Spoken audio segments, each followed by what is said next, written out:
Now I'd like to introduce today's webcast titled The Story Behind Licensing Audits and Tools to Help You Stay Compliant. I would also like to introduce today's speakers.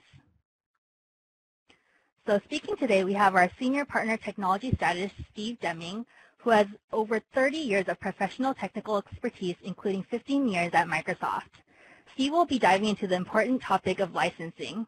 We also have Shonda Anderson-Williams, the Central Region General Manager for the Small and Mid-Sized Business and Distribution Division at Microsoft, to help drive the conversation as well. We also have several of our other members of the SMB team on the line supporting today's webcast. So I'll hand it off to Shonda now, who will go more deeply into today's agenda. Great. Thank you so much, Jane. And let me move the presentation forward. I do want to say thank you very much to all that are participating. And really just want to spend a few minutes just walking you through the topic and, more importantly, what we hope to accomplish today. We're going to spend a little bit of time sort of going over what does proper licensing look like. And based on the survey, the poll questions, we have a great deal of diversity in terms of not only industries, but also size of companies represented today. So we want to make sure we provide you some insight into what does licensing mean within the Microsoft world. We're also going to talk about this notion of SAM, which is software asset management. What does that mean? How do you engage? And what resources you have available? And with the changing of technology and cloud, as an example, there's a lot of risk that we want to make sure that we help you understand and ensure that you've got clarity for your organization and make the best decisions. And then we'll give you some examples of how other customers have been challenged, and more importantly, different types of ways they've been able to really understand how to optimize and maximize their licensing within the Microsoft organization and with their partners. At the end, we will have a few minutes for Q&A. If you do have questions in between, we do have the chat window, as Jane has mentioned. We'd welcome your feedback and questions, but we just want to make sure that we provide an open dialogue for you to help you understand how to engage with us, and more importantly, how to leverage the SAM process. So the first question I'll have is, did you receive a SAM letter request within the last 12 to 18 months from Microsoft? Just want to see where we are based on the audience.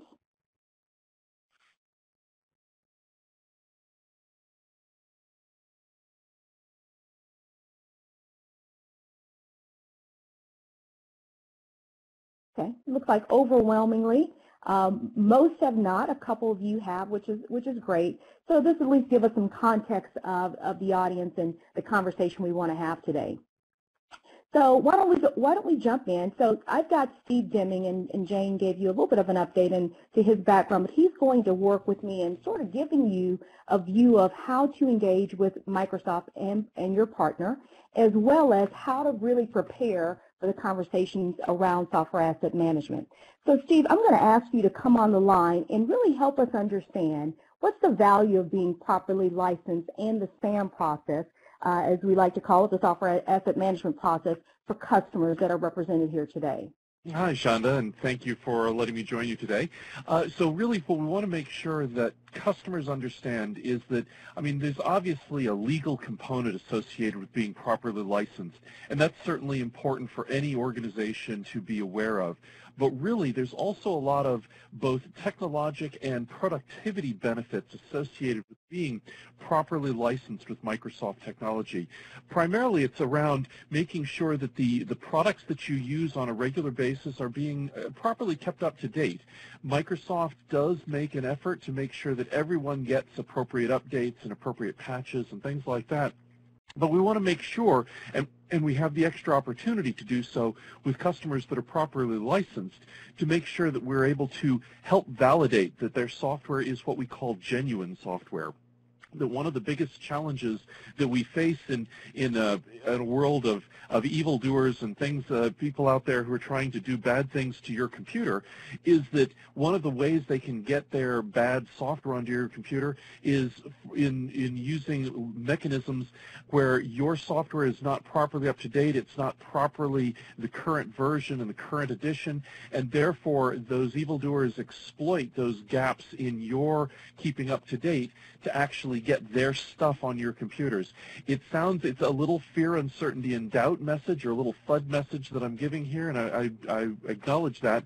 But at the same time, it's one of the vectors that we see commonly used is to leverage outdated or older software as mechanisms for getting bad stuff onto computers. So part of this is making sure that you're up to date to keep your organization running smoothly. Part of this is making sure that as the technology advances, so does your productivity. In other words, what we were able to do 10 years ago and 15 years ago with our technology pales in comparison to what we can take care of and what we can do today. But part of that is making sure that I've kept my software up to date, that I've kept my licensing up to date on those applications, so that I can keep those applications properly versioned and properly deployed throughout my organization overall. We then want to take advantage of the fact that there are additional resources Microsoft offers to properly license customers, additional benefits in our technology, sometimes additional features, sometimes additional capabilities, always making sure that we provide appropriate support for appropriately licensed customers. So ultimately, it's to make sure that you and your organization, you're using this software to help your business move forward, help your business grow. We want to make sure that we're supporting those organizations and those businesses that have properly licensed the software and kept that stuff up to date, so that we can help move the business forward in an appropriate fashion. So ultimately, that's what we're hoping to help you accomplish. What we get as far as feedback from customers is that, well, you know, this is all fine and dandy, but how can Microsoft help us? How can you help us not only make sure that our software is legal, but ultimately make sure that we're licensing not too much and not too little, but we're licensing just the right amount for our organization? And when should I be taking advantage of things like volume licensing and so forth, so ultimately I can minimize those risks and minimize that investment to, again, ultimately achieve what I need to achieve? Microsoft has a lot of tools available directly to customers through our licensing site, but we also find that working with Microsoft partners is extremely beneficial, and I'll talk more about the value of working with a Microsoft partner later on. But ultimately, our goal here is we want to make sure that you're taking full advantage of the invested technology, both hardware and software technology that you've invested in your organization. We want to make sure that we're supporting that effort so that we can meet your expectations for what this technology should deliver. Now, ultimately, Microsoft needed to have a mechanism to help us manage this process. And so that's where the software asset management program came into play. The idea behind the software asset management was it was a set of best practices that Microsoft saw both our partners using and that the industry was using, and we adopted those best practices, brought them together into a set of prescriptive tools that we could then offer to you as a customer and to offer to the community, to make sure that as a community you're doing the right things and that you're doing them in an effective fashion. So as far as the industry is concerned, we adopted standards, like I said, that were in the industry for how do you look at what software applications you've got within your organization, how do you look at your community overall, how do you make sure that that is in alignment. Once we adopted some of those standards, we then made sure that we contributed back into those standards. In other words, it's not just a one-way street. It's not just us looking at what the industry is doing, but it's also some of our own observations and feeding those observations back into organizations like the Information Technology and Infrastructure Library, so that we could make sure that it was that we're all contributing. Ultimately, this developed for us a framework that can be used for organizations to look at their licensing, look at their user community, determine the best route for doing that licensing for that community, and ultimately then making sure that you had a mechanism for ensuring your compliance for that licensing within your own community. That's what SAM is all about. And it's a tool, like I said, it's a tool that we want you to leverage, to take advantage of for your own organization's benefit, and to work within your own tools. So ultimately, what we wanted to do was make sure that that we gave you some insight as to who was being who might be receiving some of those SAM letters. And I think what we saw earlier is that we saw about a third of the audience has received one of those notifications asking about your licensing, and that about 2/3 of you haven't necessarily received one yet, or maybe you're not aware of whether or not you've received one. But we wanted to make sure that you understood some of the criteria that we use for identifying places and organizations that might very well have a challenge with their licensing. So using the technology and the tools, we then turned around and said, well, what are some of the factors that we see that often contribute to scenarios where licensing might be a challenge? And first of all, one of the criteria is that as far as this call is concerned and as far as the SAM tool and the discussion today is concerned, everyone on this call who might have received a letter would be a U.S. headquartered location. You all would have some form of volume licensing agreement or agreements, more than one, with Microsoft, and that you probably fall within the 75 to 200 seat. Now, that doesn't mean that an organization with fewer seats wouldn't receive or greater seats wouldn't receive this letter, but we are looking for organizations that have volume license agreements in that space. You might very well have other agreements that might be fewer and other agreements that are greater, but that's kind of the sweet spot is in that 75 to 250 seats. We then went through an algorithm that helped us identify what kinds of organizations would be at higher risk to potential mislicensing. We looked at things like the user count and the size of the organization, the technology count or the desktop count. We're specifically looking at organizations that have a larger desktop count. We looked for organizations that might have undergone perhaps a merger or an acquisition of some kind or a divestiture. In other words, the organization's size has undergone radical change for one reason or another, and therefore the licensing needs to be adjusted accordingly. And ultimately, we looked at accounts that should have provided perhaps additional information and haven't done so as part of an ongoing rhythm. And so it's those things that we used as our criteria for looking for those organizations, which we wanted to make sure we engaged with. And so to kind of bring this portion to a close, really what we wanted to do was we wanted to establish a set of tools that you could use as a customer, that you could use to determine whether or not you were properly licensed, or if you weren't properly licensed, determine where your gaps might be. And we wanted to make sure that those of you who had received one of these SAM letters, that you understood how we might have selected your organization for that, for receiving that particular letter. Great. So, Steve, thanks for sort of landing, what does the SAM process mean and Microsoft's role and more importantly, our focus and priority in keeping customers modern and, preventing the things you mentioned in terms of, bad things like hacking and other issues that can be very detrimental to organizations.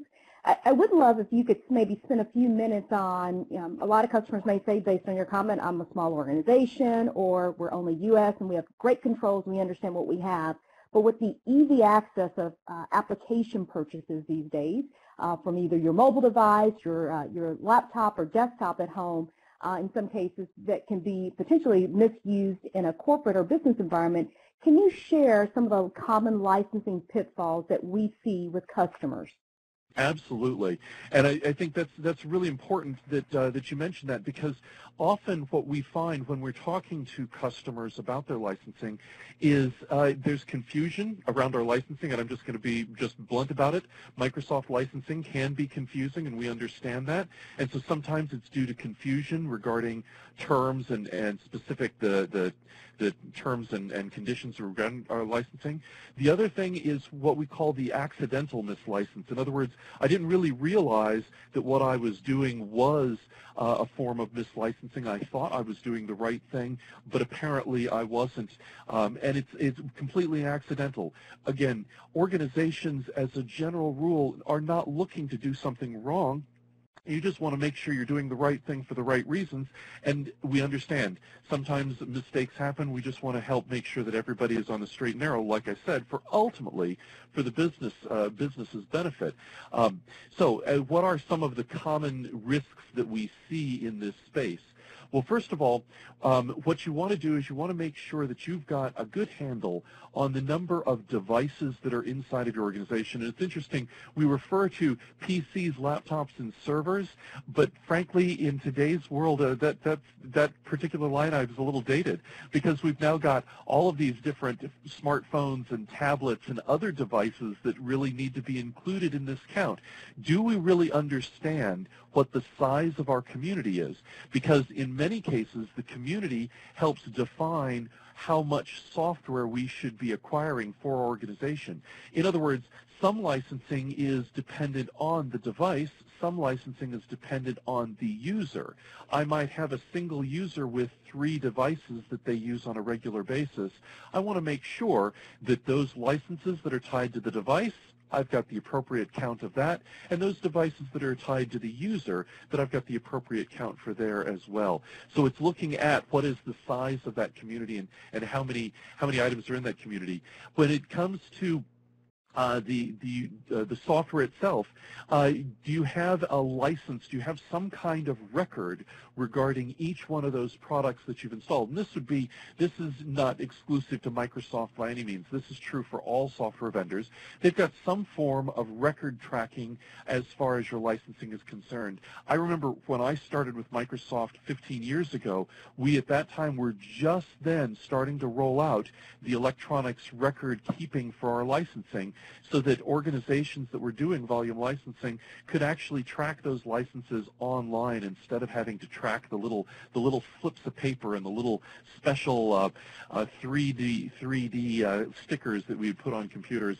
It was all about doing electronic tracking, which meant it was easier for you to keep track of how many licenses you had acquired. The challenge still is, though, how you acquire your licenses. In other words, if you acquire them all through volume licensing, it's easy to keep track of that. But if sometimes you buy some of your licensing through a retail channel, and sometimes you buy it through volume licensing, and sometimes you buy it online from eBay, that becomes a little bit more of a challenge. You're going to need to make sure that as an organization, you have a nice disciplined way of tracking how did you acquire your licenses, where are those licenses being used, making sure that you can do some correlation between those two lists. And, you know, I made the reference to eBay. That's often a way that software is acquired by individuals in an organization trying to save a few dollars on their budget, unknowingly going around the proper licensing mechanism for the organization and not realizing that they might be violating some of the organization's own internal software acquisition and deployment policies. And so making sure that there's a little education that's provided specifically to your departments and your department leads. You know that within your organizations you've got individuals who are what we're going to call software gurus, the champions, the people who seem to make things work. Make sure those individuals are part of this communication process so that everyone is on board, everybody understands what the organizational policies are and how potentially acquiring software through other mechanisms might expose the organization, as we mentioned earlier, to hacking, but more importantly to being compliant, staying up to date, and you know, keeping that reputation of your organization intact as properly licensed and properly delivering those capabilities for the organization's staff. And so then we go to, do you have that consistent mechanism? We recommend for Microsoft customers, especially customers that are of a certain business size, 5 or 10 or 15 desktops or more, that we recommend that you work with an authorized Microsoft partner for your software licensing. And there are literally thousands of them across the U.S. This is not something that's difficult to find a Microsoft licensing partner, but a partner who understands how the licensing process works, who has a reputation in the industry and within your own community of doing the right things by their customers, making sure that you're using those reputable resources. And then ultimately, Does your company have this policy in writing so that new employees and new members of the team are given the same insight? Now, with those policies in place, the next thing we want to highlight for you is we'd like to highlight some of the scenarios that we have just seen which tend to lead to potential mislicensing and places where, frankly, I know it's confusing, so therefore accidental mislicensing might occur. Let me start at the desktop level. One of the challenges that we face in any organization is that we want to empower individuals at the desktop to have control of their technology, their laptop or their desktop, and what it looks like and how it operates. We want to make sure that we empower that kind of control to the individual user.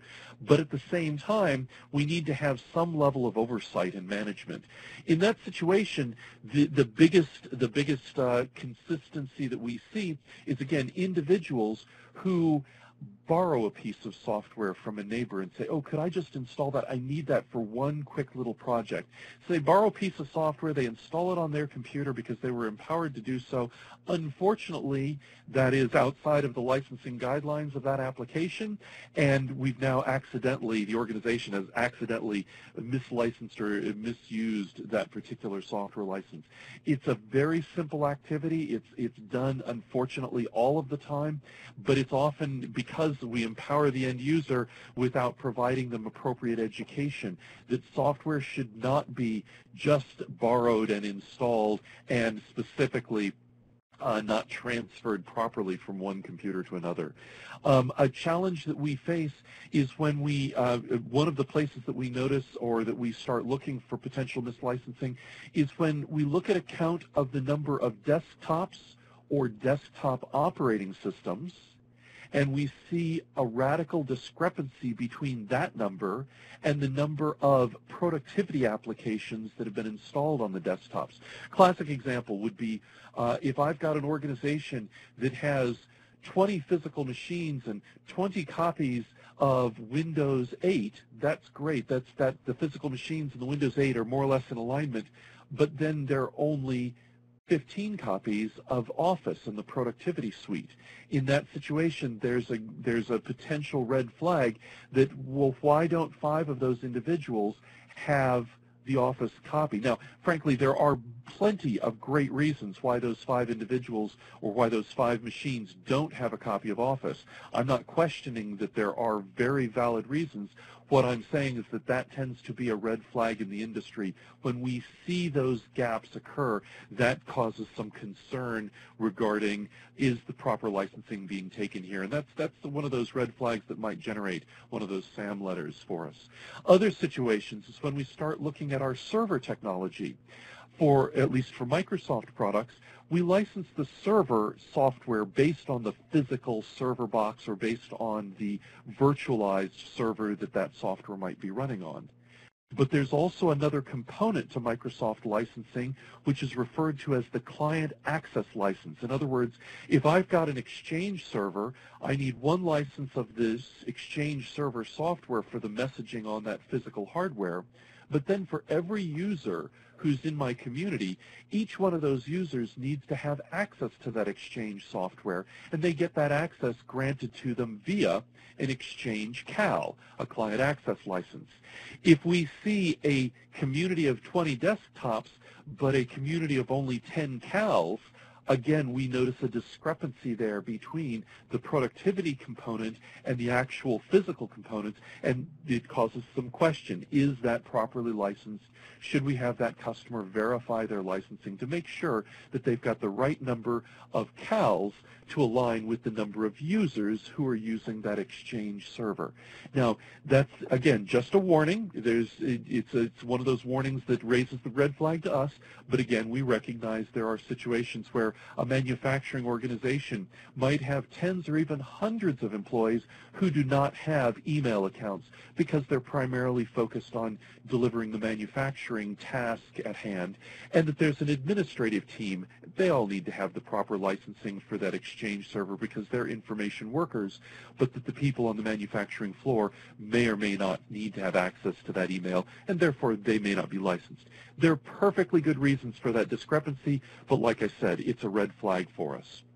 Another place where we see some discrepancies and some challenges is in the new world of virtualization, because I've got a server that's now performing more, I've got a physical server that's now performing more than one logical task, that's running more than one logical virtual machine. How should those things be licensed? And Microsoft has very clear guidelines regarding the server licenses and how the server licenses should be used in a virtualized world. So for instance, Windows Server Standard Edition covers 2 virtualized instances, whereas Windows Server Data Center can cover as many virtualized instances as you want. How many virtualized instances does your organization have? How many virtualized instances do they need? And have they been properly licensed with the proper Windows Server software accordingly? And that applies whether or not you're doing your virtualization with Microsoft's virtualization or you're leveraging someone else's virtualization. So Microsoft, we use Hyper-V, but I know that VMware, the VMware services, it doesn't make any difference whether you're doing it through VMware or you're doing it through Hyper-V. Your server licensing still needs to be properly done based on the number of virtual machines.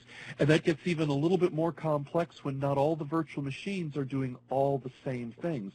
So what if I have my messaging server in one virtual machine and a database server in another virtual machine? How should I license that? And database servers are sometimes licensed with the server and CAL model. Other times they're licensed based on what we call the processor model. How is that licensing to be rectified in a virtualization scenario?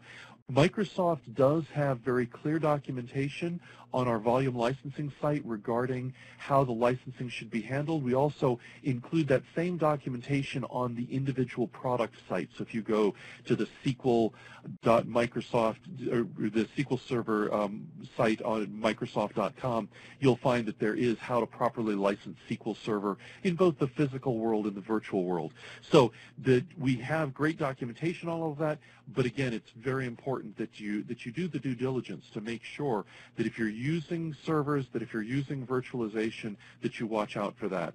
One of the last pitfalls that we see that commonly trips up customers is licensing in remote desktop situations. Remote desktop technology is a common embraced technology in the small and medium business space, but one of the challenges is, well, so how do I license my software when I have a server that is only able to handle 10 users simultaneously, but it's addressing a community of 25 users who could be logging in at different times of the day at different points? How is that software licensed? How is that software properly licensed? Now, I'm just going to give you the Microsoft rule on that. Most Microsoft licensed software is licensed by the user.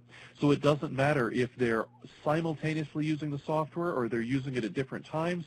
If your community has 25 users in it, you would need 25 licenses of that software. That's just the Microsoft policy and the Microsoft strategy. Different applications from different vendors may follow different rules. It's important that you pay attention to the appropriate rules for the appropriate application. But Microsoft's attitude is that those users may or may not be simultaneous today. They may or may not be simultaneous tomorrow, but they are discrete and distinct in what we call named users of the application, and we want to make sure that they're properly licensed as well. So remote desktop services, that's one of the biggest, one of the challenges. So whether it's at the desktop level or at the server level or desktops accessing the servers, those are the places where we often see licensing trip individual users up. Now, the good news is that we have found that organizations that do look at themselves and do look at their licensing and have leveraged tools like the software asset management tool to help reconcile their licensing, we've gotten some great feedback that this has been very helpful to those organizations, that the SAM tool helped identify potential places where software is being used that shouldn't have been used by the organization at all, places where software was being misused by the organization, not in any intentional aspect, but just accidental misuse. And the SAM tool helped highlight those issues, helped bring those to the forefront so the organization could take proactive steps to ultimately address those issues, ultimately keeping the organization safer, ultimately keeping the organization more secure, and keeping the organization maximizing their productivity so that they were as productive an organization as they possibly could. And so we just, Jane from our team, pulled out some case study examples for us here. You can find more case studies if you go to www.microsoft.com/SAM and the case studies. You can find out more of those case studies if you're looking for a particular situation. We just wanted to offer those some testimonials on our behalf. So with that, how do we make sure we maximize the benefit of all of this? Because frankly, properly licensed software, if you've been doing it from day one, that's great. But if you recognize that you've got a bit of a gap in your software, that's a painful pill. In other words, I have found that I'm missing 5 licenses of software in one place, or that I've over-licensed software somewhere else. And that's kind of a bitter pill, because I will be brutally honest, we don't offer refunds on over-licensed software under most of our agreements. There are a few agreements that we do, but in most cases, over-licensing, you really want to avoid that if you can. But under licensing, we want you just to make up the gap. And if you're making up the gap, to help make that investment a little less painful, one of the things that we like to stress is let's focus on not just that you're getting your licensing in order, but what are the new benefits that you're going to derive from that properly licensed software. Making sure that you're up to date, making sure that you're using the most current versions of our applications actually is going to help make your business more productive. I have a story that I've used for years, that if I could help everyone on this call move to the most recent version of Office, just the regular, Word, Excel, PowerPoint product, if I could help you all move to the most recent version of Office, I could save each one of you 5 minutes a day in better productivity. You go, well, that's nice, Steve. That's a very nice gesture on your behalf. But frankly, what does 5 minutes really mean to me? Well, if we think about it, 5 minutes a day translates to 20 minutes or almost a half hour a week. A half hour a week translates to almost 2 hours a month. And if I think about the productivity of a fully loaded employee over 2 hours a month, I have easily saved you potentially a couple $100 or improved your productivity by a couple $100 just by making sure you are on the most current product, leveraging all the capabilities of the most current product. And it's an interesting thought exercise, but it scales up rapidly, and well, wow, that pays for that properly licensed piece of software in just a few weeks, if not a few months on the outside. And I'm getting better productivity. I'm legal with my software. I'm keeping my organization secure. Wow, this is a win-win-win as far as an organization is concerned. If you start thinking about how little improvements help contribute to the greater good. So Microsoft has an entire program called Get to Modern, and the whole idea behind Get to Modern is help highlight ways that organizations can be more productive by using the latest and greatest of Microsoft technology. And in some cases, it's just how can I save you 5 minutes in Word? In other cases, it's understanding how the 5 minutes in Word plus the 5 minutes with the modern Exchange Cal translate to 15 minutes of improved productivity overall. that in some cases 1 plus 1 does equal 3 because it's looking at the whole. It's not looking at just the individual pieces, but it's looking at the whole. And so we've got this great wheel of modern productivity where we want to help you grow your organization, grow your business, help your employees be productive anywhere. You didn't hear this, but frankly, Shonda, I think you're somewhere in Texas today. I'm sitting in Maryland, and we're being productive together out of different states seamlessly because our technology helps facilitate that. We've already talked about how we can safeguard your business, and ultimately we want to make sure that these technologies are enabling that connection between you and your customers to be even more valuable, because that's what's going to drive more business and more productivity for your team. So that's what we mean by getting to modern with Microsoft, but this is a real challenge to accomplish, isn't it, Shonda? You're absolutely right. And Steve, you mentioned a number of things, just the complexity of actually understanding licensing and all of the different types of options that customers have through Microsoft, through other mediums or channels. It'd be great if you could maybe share with the audience how a Microsoft partner can play a role in sort of maybe simplifying some of this complexity. And complexity is definitely the word we hear when it comes to Microsoft, but I think partners who really understand our business have some really great ideas and process to help customers not only take advantage of, getting compliant, but more importantly, the examples you shared and how customers can save money. The last thing we want customers to be doing is spending more money on software that you don't need or you're not actually using. So can you talk a little bit about the role of the partner in this process? Well, and I've got a particular passion around partners because I was a Microsoft partner before I became a Microsoft employee. So I've got a lot of years in that world. But absolutely. So what I view a Microsoft partner as being is they're your advocate. They are not paid by Microsoft to do their jobs. They're being paid by you to do their jobs, but at the same time, they recognize the value of the technology. And so as your advocate, what we want you to do is recognize that partner is somebody who's going to understand you.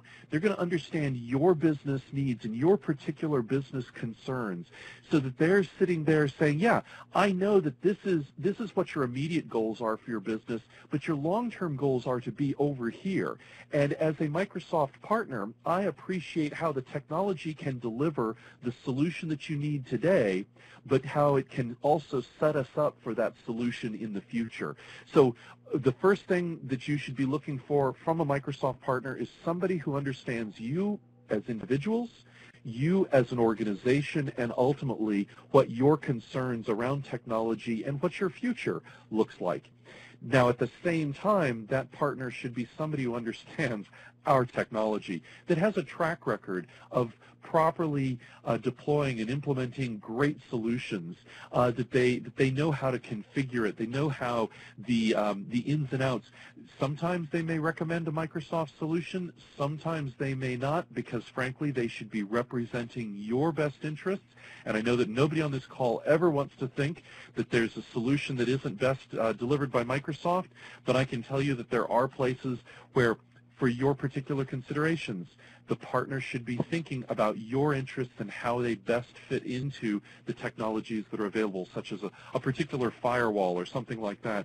And then ultimately, when they've recommended those technologies, those solutions, making sure that it's properly licensed to your organization. Microsoft partners have a great track record of doing all of this. We have about, I want to say, well over 100,000 partners available to do this kind of solution, these kinds of solutions. And so we have a website where we encourage our partners to talk about what their successes are and talk about what their skills and specialities are. And it's called pinpoint.microsoft.com. The Pinpoint site is a place where you as a customer can go to find a partner, either a partner that maybe is in your geography, or a partner that focuses on your particular industry type, or a partner that plain and simple has shown a great track record with working with businesses of your size, or perhaps businesses of your diversity geographically, things like that. So you can find those partners that best fit your business needs. So with that, let's go ahead and just discuss briefly here some of the tools that we have available to help the partner. We've already mentioned that there is the SAM tool, which can be used by you or a Microsoft partner. There's also something which is referred to as the Microsoft Licensing Statement, or MLS. This is something that you can request through your Microsoft partner, and it's essentially a summary of your licensing as from a Microsoft point of view. In other words, what have we seen? This by no means necessarily triggers that we're going to do an audit, or that the guys in the dark trench coats are going to start spooking around your organization. This is simply you're asking for information. You're asking information through one of our authorized partners to do so. This MLS report is designed to give you insight to what we think your organization has in the way of licensing, and if there are any potential gaps. It's just designed to help you find that. So here's an example of the summary of licenses that shows up in this report. It's an Excel spreadsheet, so it's got multiple tabs, but this would be a summary of the different versions and different editions of the Microsoft products that we think your organization has based on the licensing history that we see. We also can provide details as to when we think the transactions for those licenses occurred. In other words, were they purchased many years ago, or have they been purchased more recently? Were they purchased all at one time in a big block, or were they purchased piecemeal over time? And again, it's a place for you to start identifying where the particular gaps might exist as far as your licensing is concerned. And there are tools to, like I said, to help you and your partner work together to work on those gaps. We do have, though, a wide variety of other tools available, other resources. We've just accumulated some of those on this particular slide. They start from the simple things. How can you tell if you're running legal, genuine Microsoft software or not? We've got a how to tell website that gives you some pointers on what to look for to make sure that your software is legal. We have phone lines and email addresses that focus on the topic of piracy. If you're concerned that perhaps someone is illegally doing something with software, how can you properly report that? How can you make sure that it is addressed in an appropriate fashion? Because we all know we're just trying to make sure it's what if it's just a mistake, but I didn't know I was making that mistake. How do I self-report and get that straightened out without getting into any trouble? And the good news is we want to work with you. That's why we have all these mechanisms available. If you've got questions on our licensing, we've got our volume licensing website available there. And of course, as we've mentioned, engaging with a reseller or Microsoft partner to make sure that you go through this process in as efficient fashion as possible and get to a good result at the end. That's what all of this is about. So with that, Shonda, I'm going to hand things back to you. Great. Thank you so much, Stephen. Really appreciate you going through the detail on what this process means, and from a customer point of view, just things to consider as you're managing your business, and we don't want you to become licensing experts. A number of you were invited to today's presentation by your partner, by your trusted advisor, and we really look to that community to help you walk through in detail your specific or unique situation.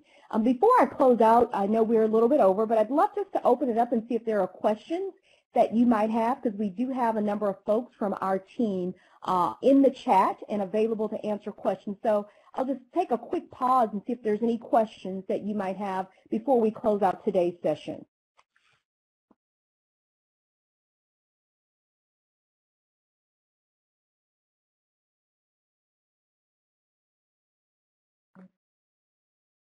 Okay, so it doesn't look like anything is coming up from anyone in the chat box. So first, let me thank you for attending and really appreciate your attendance and participation in this process, in this presentation. We really want to make sure, again, that you understand what does the SAM process look like, what are the scenarios as a customer that you need to be aware of, and more importantly, the next steps in terms of moving forward with your partner. So please make sure that you go back to your partner. If you were invited by a particular individual from your partner, and talk to them about what you learned today. You will be able to download today's presentation, and just make sure that you understand how you can take advantage of your licensing relationship with Microsoft. One, maximize it, not buying more than what you need, but also making sure that you're staying modern and having the latest and greatest technology so that you're not affected by any negative things out in the technology world. The MLS report that was just shown by Steve is a great tool and a great resource that you can use for your unique organization, and your partner can help you pull the report and, more importantly, walk through what your options are. So with that, I'd like to close the meeting and thank you very much for your time today. If you do have any questions, please let us know. But again, thank you for your time, and we hope that you felt that this information was valuable and helpful. Have a great day, everybody.